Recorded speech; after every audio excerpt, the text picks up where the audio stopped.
श्री दुर्गा देवी नमः। श्रीमद् देवी भागवत महापुराण नवम स्कंद अध्याय 22। भगवान शंकर और शंखचूर्ण के पक्ष में घोर युद्ध।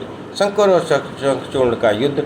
शंकर के छोड़े हुए त्रिशूल से शंखचूर्ण का भस्म होना और सुदामा गोप के स्वरूप में विमान द्वारा गोलोक पधारना।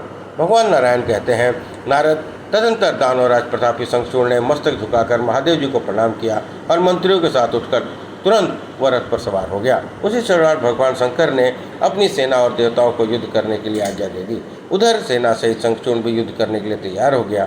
स्वयं महेंद्र वर्ष परवा के साथ और भास्कर विप्रचिति के साथ लड़ने लगे।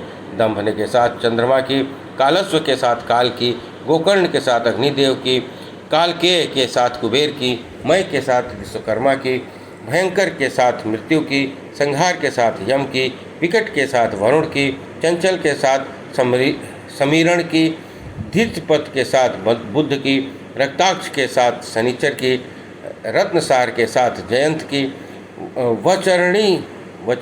वचर्स्वी गणों के साथ वसुगणों की, दीप्तिमान के साथ अश्विनी कुमारों की, धूम्र के साथ नलकुबर की, धुरंधर के साथ धर्म की, उषाक्ष के साथ मंगल की, शोभाकर के साथ भानु की, पिठर के साथ मनमथ की और गोधामुथ चूर्ण, खड़ग, ध्वज, कांचीमुख, पिंड, धूम, नंदी, विश्व, पलाश प्रभृति देवताओं के साथ आदित्यों की, 11 भयंकर राक्षसों के साथ 11 रुद्रों की, उग्र चंडी के साथ महामारी की और दानवियों के साथ संपूर्ण नंदीश्वरों की अत्यंत भयंकर लड़ाई होने लगी।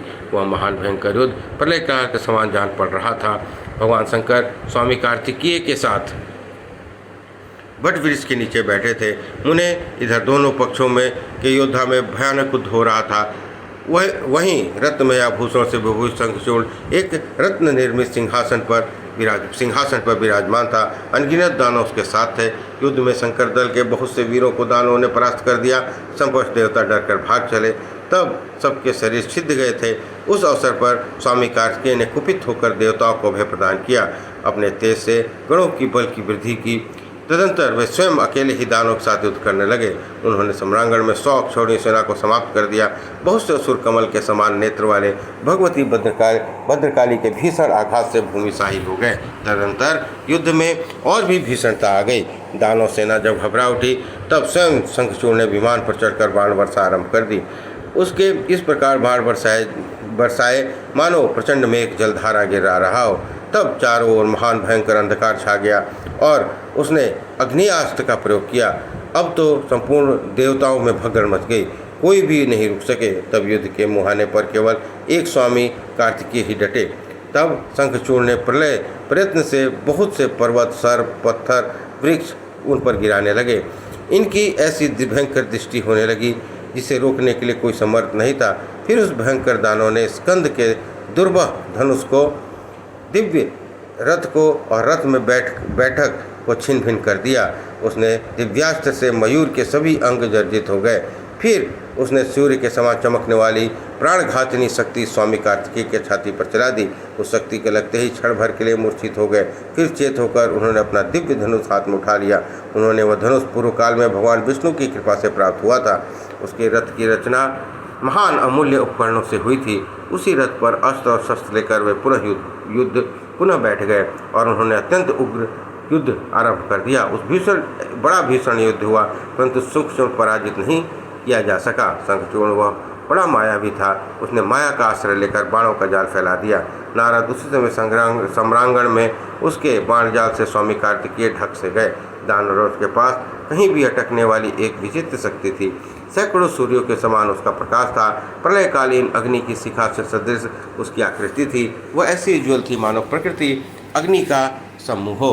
विष्णु तेज से आवृत ऐसी शक्ति को उसने रोष से भरकर उठाया और बड़े वेग से स्वामी कार्तिकेय के ऊपर चला दिया। उस शक्ति के आघात से वे मूर्छित हो गए। तब भद्रकाली कार्तिकेय को अपनी गोद में उठाकर भगवान शंकर के पास ले गई। उन्होंने अपने ज्ञान के प्रभाव से उन्हें लीलापूर्वक ही जीवित कर दिया, साथ ही असीम शक्ति भी प्रदान की। तब प्रतापी कार्तिकेय उठे। उनकी रक्षा में तत्पर जो भद्रकाली थी वे पुनः युद्ध भूमि के प्रस्थित हो गई। नंदीश्वर प्रभृति जितने वीर थे उन्होंने भद्रकाली का अनुगमन किया। भद्रकाली को संग्राम में उपस्थित देखकर शंखचूर्ण भी बहुत शीघ्र वहाँ आ गया। दानव अत्यंत डर रहे थे। उन्हें उसने अभय दान प्रदान किया। तब काली ने शंखचूर्ण पर प्रलयकालीन अग्निशिखा के सदृश प्रकाशमान अग्निबाण चलाया, परंतु दानव हंसते हंसते पारजनास्त्र से उसका निवारण कर दिया। उसी समय काली के वरुणास्त्र और महेशास्त्र भी दानवराज ने क्रमशः गंधर्वास्त्र और वैष्णवास्त्र से निवारण कर दिया।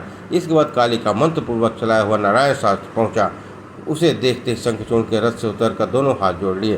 तब नारायण शास्त्र ऐसा प्रदीप्त था मानो प्रलयकालीन अग्नि की शिखा हो, परंतु सकृत होकर वह ऊपर की ओर उठ गया और शंखचूर्ण को भक्तिपूर्वक दंड के भांति जमीन पर पड़कर उसे प्रणाम किया। तदंतर देवी का मंत्रपूर्वक प्रयुक्त ब्रह्मास्त्र चला, पर वह दानवराज को ब्रह्मास्त्र से शमित कर दिया। तब देवी ने मंत्रों का उच्चारण करके एक दिव्य अस्त्र चलाया। दानवराज ने उस दिव्यास्त्र के जाल से उसी की शक्ति नष्ट कर दी। तब देवी ने मंत्र से पवित्र किए हुए पशुपात अस्त्र को हाथ में उठा लिया और उसे चलाना ही चाहती थी। इसी बीच में स्पष्ट आकाशवाणी हुई, यह राजा एक महान पुरुष है और इसकी पत्नी परम साध्वी है। पशुपात अस्त्र से ऐसी कोई शक्ति नहीं जो इसे मार सके। जब तक यह अपने गले में भगवान श्री हरि का मंत्र कवच धारण किए रहेगा, तब तक उसकी पत्नी अपने सतीत्व का रक्षा करती रहेगी। तब तक उसके समीप जरा मृत्यु अपना कुछ भी प्रभाव नहीं डाल सकती। यह ब्रह्मा का वचन है। तब आकाशवाणी सुनकर भगवती भद्रकाली ने श्वास चलाना बंद कर दिया। अब वे क्षुधातुर होकर करोड़ों दानवों को लीलापूर्वक निकलने लगी। भयंकर वेश वाली वह देवी शंखचूर्ण को खा जाने के लिए बड़ी बेग से उसकी ओर झपटी। तब दानवों ने अपने अत्यंत तेजस्वी दिव्यास्त्र से रोक दिया। भद्रकाली अपनी सहयोगिनी योगिनी के साथ भांति भांति के दैत्य दल का विनाश करने लगी। उन्होंने दानवराज शंखचूर्ण को बड़ी चोट पहुंचाई। तब वे दानवराज का कुछ भी नहीं बिगाड़ सकी। तब वे दानव शंकर के पास चले गई और उन्होंने आरंभ से लेकर अंत तक क्रमशः युद्ध संबंधी सभी बातें शंकर को बतलाईं। दानवों का विनाश सुनकर भगवान शंकर हंस पड़े। भद्रकाली ने यह भी कहा, अब भी रणभूमि में लगभग 1 लाख प्रधान दानव बचे हैं। मैं उन्हें खा रही थी। उस समय जो मुख से निकल गए वही बच गए हैं। फिर जब मैं संग्राम में दानवराज शंखचूर्ण पर पशुपातास्त्र छोड़ने को तैयार हुई, तब आकाशवाणी हुई और यह राजा मुझसे अवध्य है। तब से महान ज्ञानी और असीम बल और पराक्रम से संपन्न उस दानवराज ने मुझ पर अपना अस्त्र छोड़ना बंद कर दिया। यह केवल मेरे छोड़े हुए बाणों से काट भर देता है। भगवान नारायण कहते हैं, नारद, भगवान शिव तत्व जानने में परम प्रवीण हैं। भद्रकाली द्वारा युद्ध की सारी बातें सुनकर वे स्वयं अपने गणों के साथ संग्राम में पहुंच गए। उन्होंने कहा, शंखचूर्ण विमान से उतर गया और उसने परम भक्ति के साथ पृथ्वी पर मस्तक टिकाकर उन्हें दंडवत प्रणाम किया। यूँ भक्ति विनम्र होकर प्रणाम करने के पश्चात वह तुरंत रथ पर सवार हो गया और भगवान शिव के साथ युद्ध करने लगा। ब्राह्मण, उस समय शिव और शंखचूर्ण में बहुत लंबे काल तक युद्ध होता रहा। कोई किसी से न जीतते थे न हारते थे। तभी समय अनुसार शंखचूर्ण शस्त्र रखकर रथ पर विश्राम कर लेता, तो कभी भगवान शंकर भी अस्त्र रखकर ऋषभ पर आराम कर लेते। शंकर के प्रयास से असंख्य दानवों का कुछ उम्र निकल गया। इधर संग्राम में देव पक्ष के जो योद्धा मरते थे उनको विभु शंकर पुनः जीवित कर देते थे। उसी समय भगवान श्री हरि का ने अत्यंत आतुर बूढ़े ब्राह्मण के वेश में आकर युद्ध भूमि में आए और दानव शंखचूर्ण से कहने लगे। विद ब्राह्मण ने वेश पधारे हुए श्री ने कहा, राजेंद्र, तुम मुझ ब्राह्मण को भिक्षा देने की कृपा करो। इस समय संपूर्ण शक्तियाँ प्रदान करने की तुम्हें पूर्ण योग्यता है, अतः तुम मेरी अभिलाषा पूर्ण करो। मैं निरीह दूषित एवं विद ब्राह्मण हूँ। मुझे पहले तुम देने के लिए सत्य प्रतिज्ञा कर लो, तब मैं तुमसे कहूँगा। राजेंद्र शंखचूर्ण ने अत्यंत प्रसन्न होकर कहा, हाँ हाँ, बहुत ठीक, आप जो चाहें सो ले लीजिए। तब अतिशय माया फैलाते हुए उस विद ब्राह्मण ने, मैं तुम्हारा कृष्ण कवच चाहता हूँ। इसकी बात सुनकर सत्य प्रतिज्ञ शंखचूर्ण ने तुरंत वह दिव्य कवच उन्हें दे दिया और उन्होंने उसे ले लिया। फिर वे श्री हरि शंखचूर्ण का रूप बनाकर तुलसी के निकट गए। वहाँ जाकर कपटपूर्वक उन्होंने उसके हास विलास किया। इस प्रकार शंखचूर्ण की पत्नी के रूप में उसका सतीत्व भंग हो गया। यद्यपि तत्व रूप से तो श्री हरि की परम प्रेयसी पत्नी ही थी। ठीक उसी समय शंकर ने शंखचूर्ण पर चलाने के लिए श्री हरि का दिया हुआ त्रिशूल हाथ में उठा लिया और वह त्रिशूल इतना प्रकाशमान था मानो ग्रीष्म ऋतु में मध्यकालीन सूर्य हो अथवा प्रलयकालीन प्रचंड अग्नि। वह दुर्निर्वाय, दुसर, अव्यर्थ और शत्रुहन संहारक था। संपूर्ण शास्त्रों के सारभूत उस त्रिशूल की तेज में चक्र के साथ तुलना की की जाती थी। उस भयंकर त्रिशूल को शिव अथवा केशव ये दो ही उठा सकते थे।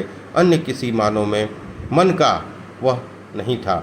वह साक्षात सजीव ब्रह्म ही था। उसके रूप का कभी परिवर्तन नहीं होता और सभी उसे देख भी नहीं पाते थे। नारद अखिल ब्रह्मांड का संहार करने की उस त्रिशूल में पूर्ण शक्ति थी। भगवान शंकर ने लीला से उसे उठाकर हाथ में जमाया और शंखचूड़ पर फेंक दिया। तब उस बुद्धिमान नरेश ने सारा रहस्य जानकर अपना धनुष धरती पर फेंक दिया और बुद्धिपूर्वक योगासन करके भक्ति के साथ अनन्य चित्त से भगवान श्रीहरि के चरण कमल का ध्यान करने लगा।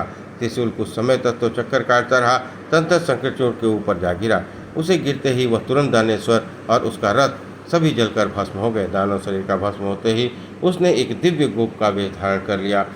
जितनी उसकी किशोर अवस्था थी वह 2 दिव्य भुजाओं से सुशोभित था।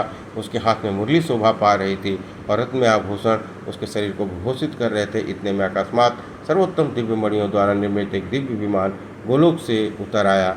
उसमें चारों ओर असंख्य गोपियाँ बैठी थीं। शंखचूड़ उसी पर सवार होकर गोलोक के लिए प्रस्थित हो गया।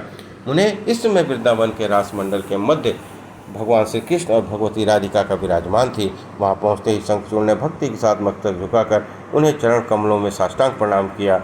अपने चीर सेवक सुदामा को देखकर उन दोनों के श्रीमुख प्रसन्नता से खिल उठे। उन्होंने अत्यंत प्रसन्न होकर उसे अपनी गोद में उठा लिया। तदनंतर वह त्रिशूल बड़े वेग से आदरपूर्वक भगवान श्री कृष्ण के पास लौट गया। शंखचूड़ की हड्डियाँ से शंख की उत्पत्ति हुई। वही शंख अनेक प्रकार के रूपों में विराजमान होकर देवताओं की पूजा में निरंतर पवित्र माना जाता है। उसके जल को श्रेष्ठ मानते हैं क्योंकि देवताओं को प्रसन्न करने के लिए यह अचूक साधन है। वो परम जल को, इस पवित्र जल को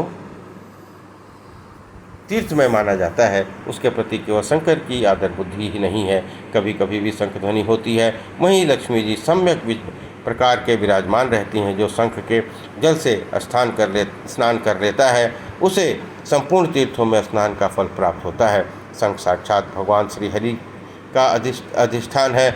जहाँ पर शंख रहता है वहाँ भगवान श्री हरि भगवती लक्ष्मी सदा निवास करते हैं। अमंगल दूर ही भाग जाते हैं। इधर शिव भी शंखचूड़ को मारकर अपने लोक को पधार गए। उनके मन में अपार हर्ष था।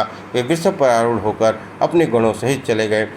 अपना राज्य पा सकने के कारण देवताओं के हर्ष की सीमा नहीं थी। स्वर्ग में देव दुदुम्बियाँ बज उठी और गंधर्व और किन्नर यशोगान करने लगे। भगवान शंकर के ऊपर पुष्पों की वर्षा आरंभ हो गई। देवता और मुनियों ने भगवान शंकर की भूरी भूरी प्रशंसा की।